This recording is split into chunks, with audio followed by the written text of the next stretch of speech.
નમસ્કાર વિદ્યાર્થી મિત્રો, આજના વિડીયોની અંદર આપણે ધોરણ 8 વિષય વિજ્ઞાનની ત્રિમાસિક કસોટી 2026 માટેના મોસ્ટ ટાઈમલી પ્રશ્ન બેંકનું સોલ્યુશન કરવાના છીએ. મિત્રો, વિડીયોની અંદર આપણે જાણીશું કે તમારે કેવા પ્રકારના વિકલ્પો આવશે, કેવી ખાલી જગ્યાઓ પૂછાશે, કયા મોટા પ્રશ્નો, વૈજ્ઞાનિક કારણો પણ કયા આવશે, સંપૂર્ણ ચર્ચા આપણે આજના વિડીયોની અંદર કરીશું. તો ખાસ મિત્રો વિડીયોને તમારે અંત સુધી જોવાનો છે. બીજા મિત્રોને શેર કરજો અને આવા ઉપયોગી વિડીયો માટે આપણી ચેનલને સબસ્ક્રાઈબ કરી દેજો.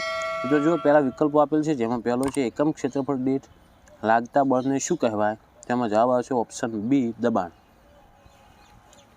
પછી બીજો છે નીચેનામાંથી કયા બળમાં પદાર્થો વચ્ચે ભૌતિક સંપર્ક હોવો જરૂરી નથી? તેમાં સી જવાબ આવે, સ્થિત વિદ્યુત બળ. ત્રીજો છે કયા પ્રકારનું ઘર્ષણ બળ સૌથી ઓછું હોય છે? તેમાં સી જવાબ આવશે, લોટલ ઘર્ષણ. ચોથું, ધ્વનિની પ્રબળતા કઈ બાબત પર આધાર રાખે છે? તો બી જવાબ આવે એમાં કંપ વિસ્તાર. પાંચમું, કઈ ગ્રંથિ માસ્ટર ગ્રંથિ તરીકે ઓળખાય છે? તેમાં બી જવાબ આવશે, પિટ્યુટરી. પછી આપણે ખરા ખોટા જોઈશું, જેમાં પહેલું છે જો ઘર્ષણ ગતિમાન પદાર્થની ગતિનો વિરોધ કરે છે, તો આ વિધાન કેવું થાય? ખરું થશે. બીજું, મનુષ્યમાં પ્રજનનની અવસ્થા જીવન પર્યંત ચાલુ રહે છે, તો આ વિધાન ખોટું આવશે. ત્રીજું, ધ્વનિ શૂન્યાવકાશમાં પ્રસરણ પામી શકે છે, તો આ પણ ખોટું થશે. ચોથું છે પ્રવાહી અને વાયુઓ પણ પાત્રની દિવાલ પર દબાણ લગાડે છે, તો આ વિધાન ખરું થશે. પાંચમું, ટેસ્ટોસ્ટેરોન એ માદા જાતીય અંતઃસ્ત્રાવ છે, તો આ વિધાન ખોટું થશે. પછી વિભાગ સી, યોગ્ય શબ્દો વડે ખાલી જગ્યા પૂરો, જેમાં આપણે પહેલો પદાર્થ છે કે પદાર્થને ધકેલવો કે ખેંચવો તેને ખાલી જગ્યા કહેવામાં આવે છે, તો એને બળ કહેવામાં આવે. બીજું, ટાયરોને ખાંચાવાળા બનાવવાથી ખાલી જગ્યામાં વધારો થાય, તો એમાં ઘર્ષણમાં વધારો થાય.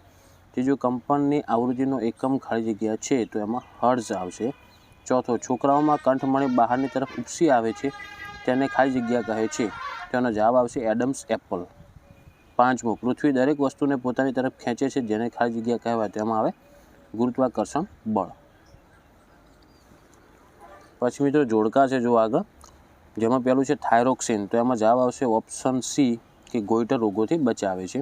બીજું છે ઇન્સ્યુલિન, તો એમાં જવાબ આવશે ડી, ડાયાબિટીસને નિયંત્રિત કરે છે. ત્રીજું છે એસ્ટ્રોજન, તો એમાં જવાબ આવશે એ, સ્ત્રીઓમાં ગૌણ જાતીય લક્ષણો. ચોથું છે એડ્રીનાલિન, તો એમાં આવશે બી, કટોકટીની સ્થિતિ સામે લડવું. અને પાંચમું છે ધ્વનિ પ્રદૂષણ, તો એમાં જવાબ આવશે ઈ, કોંકાટ. પછી નીચેના પ્રશ્નોના આપણે 1-2 વાક્યમાં જવાબ આપવાના છે, જેમાં એના પ્રશ્નના નીચે જવાબ પણ લખ્યા છે. તો તમારે શું કરવાનું? સ્ક્રીનશોટ લઈ અને પ્રશ્નો તૈયાર કરી નાખવાના છે. પહેલો આગળ જુઓ, પહેલો પ્રશ્ન છે બળના કારણે પદાર્થમાં શું ફેરફાર થઈ શકે છે? બીજો છે ઘર્ષણ ઘટાડવા માટે કયા પદાર્થોનો ઉપયોગ થાય? ત્રીજો, મનુષ્યમાં ધ્વનિ કઈ રીતે ઉત્પન્ન થાય? ચોથું છે તરુણાવસ્થા એટલે શું? પાંચમું, સ્નાયુબળ એટલે શું? ઓકે. પછી વૈજ્ઞાનિક કારણો જે મોસ્ટ આઈએમપી છે એનો પણ સ્ક્રીનશોટ લઈ લેજો, જેમાં પહેલું છે રેલવેના પાટા નીચે મોટા સિમેન્ટના સ્લીપર રાખવામાં આવે છે, કારણ આપવાનું એનું. બીજું છે ખેલાડીઓ ખીલીઓવાળા બૂટ પહેરે છે, એનું પણ કારણ આપવાનું છે. ત્રીજું, ઘણીવાર મશીનોમાં બોલ બેરિંગનો ઉપયોગ કરવામાં આવે છે, એનું પણ વૈજ્ઞાનિક કારણ આપવાનું છે. તો આ 3 પ્રશ્નોનો સ્ક્રીનશોટ લઈ અને તૈયાર કરી નાખજો. પછી ચોથો છે વૃદ્ધાવસ્થામાં સ્ત્રીઓમાં માસિક ધર્મ બંધ થઈ જાય છે, તો આનું પણ આપણે વૈજ્ઞાનિક કારણ આપવાનું છે. પછી મોટા પ્રશ્નો જે તમારે અગત્યના છે, જે 4 કે 5 ગુણમાં આવી શકે, તો એમાં જો આપણે 3 પ્રશ્નો લીધા છે જે ખાસ અગત્યના છે, એનો પણ સ્ક્રીનશોટ લેજો અને તૈયાર કરીને જજો. જેમાં પહેલું છે સંપર્ક બળ અને અસંપર્ક બળના પ્રકારો સમજાવો. બીજો છે ઘર્ષણ એક જરૂરી અનિષ્ટ છે, સમજાવો.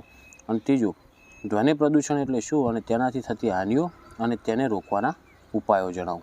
તો આ 3 પ્રશ્નો એકવાર વાંચીને જજો. ઓકે મિત્રો, તો આ થઈ ગયું આપણે મોસ્ટ આઈએમપી પેપર અને પ્રશ્ન બેંક. તો આશા રાખું છું મિત્રો કે વિડીયો તમને ઉપયોગી બન્યો હશે. તો વિડીયોને લાઇક કરો, બીજા મિત્રોને શેર કરો અને આવા ઉપયોગી વિડીયો માટે આપણે ચેનલને સબસ્ક્રાઈબ કરજો. હવે મળીશું મિત્રો આપણે નેક્સ્ટ વિડીયોમાં. Thank you so much for watching my videos. Thank you so much.